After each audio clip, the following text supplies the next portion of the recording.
नमस्कार मित्रांनो, आपले महाराष्ट्रातले आणि तसेच इतर राज्यातले, फक्त परराज्यातलेच नव्हे तर परदेशातले सुद्धा लोक गोव्यात येतात. पण बऱ्यापैकी लोक गोव्यात फक्त बीचवर फिरण्यासाठी, एन्जॉय करण्यासाठी, नाईट लाईफ असेल असं बीचवर एन्जॉय करण्यासाठी येतात. पण याच गोव्यात अशी काही प्राचीन मंदिरं आहेत जे की शिवशंकराचे आहेत, हनुमानाचे आहेत, गणपतीचे आहेत, कृष्णा, दुर्गादेवी अशा बऱ्याच देवदेवतांचे प्राचीन मंदिरंसुद्धा आहेत. त्या मंदिरांनासुद्धा भेट दिली पाहिजे, ते मंदिरंसुद्धा बघितली पाहिजेत.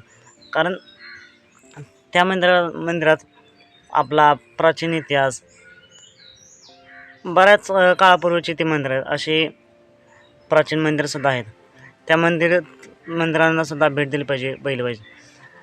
तर मित्रांनो, असंच गोव्यातलं असं एक ठिकाण जिथून असं म्हणजे आपल्या महाराष्ट्र म्हणजे सह्याद्रीच्या पर्वतरांग आहेत. तसंच हे पर्वतरांग इतक्या उंचावर की तिथून गोव्याचं पूर्ण जंगल आपण पाहू शकतो.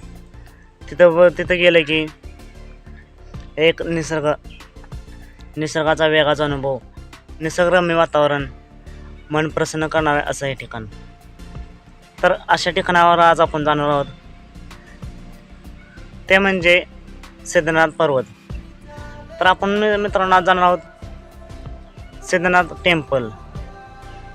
तर व्हिडिओ शेवटपर्यंत नक्की बघा. तर आता पाहूया सिद्धनाथ टेम्पल.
मित्रांनो, आता आपण आहोत सिद्धनाथ टेम्पल बोरी, असं आहे मंदिर.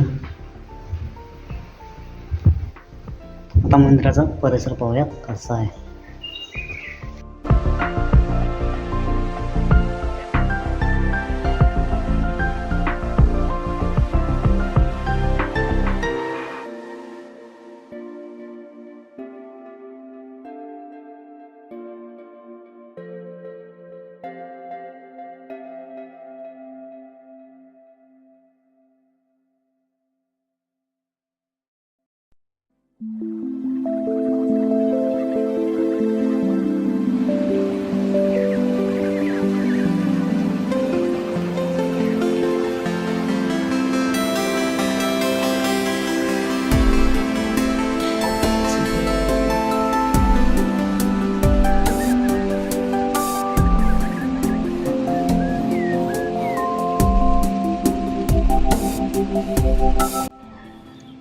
मित्रांनो, आजच्या या युगात फक्त रोज काम आणि घर एवढंच चालू आहे. तर तुम्हालासुद्धा कंटाळा आला असेल तर अशा ठिकाणांना नक्की भेट द्या. आणि हे ह्या ठिकाणाला तर नक्कीच भेट द्या. गोव्याला आता बीचवर जा, पण अशा ठिकाणांना या सिद्धनाथ टेम्पलला एकदा नक्की भेट द्या. इथं तुम्ही एकांतात स्वतःशी गप्पा मारू शकता, निसर्गाचा वेगाचा अनुभव घेऊ शकता. घनदाट असं जंगल आणि त्या जंगलात उंचावर असलेलं हे मंदिर अशा या मंदिराला नक्की भेट द्या. मन नक्कीच फ्रेश होईल, मन आनंदी होईल असं हे मंदिर. तर मित्रांनो, आजचा हा ब्लॉग सिद्धनाथ टेम्पल कसा वाटला कमेंट करून नक्की सांगा. आणि असेच नवनवीन व्हिडिओ पाहण्यासाठी आत्ताच आपल्या चॅनलला सबस्क्राईब करा, लाईक करा आणि शेअर करा. आता मग भेटूया अशाच एका नवीन भन्नाट अशा व्हिडिओमध्ये.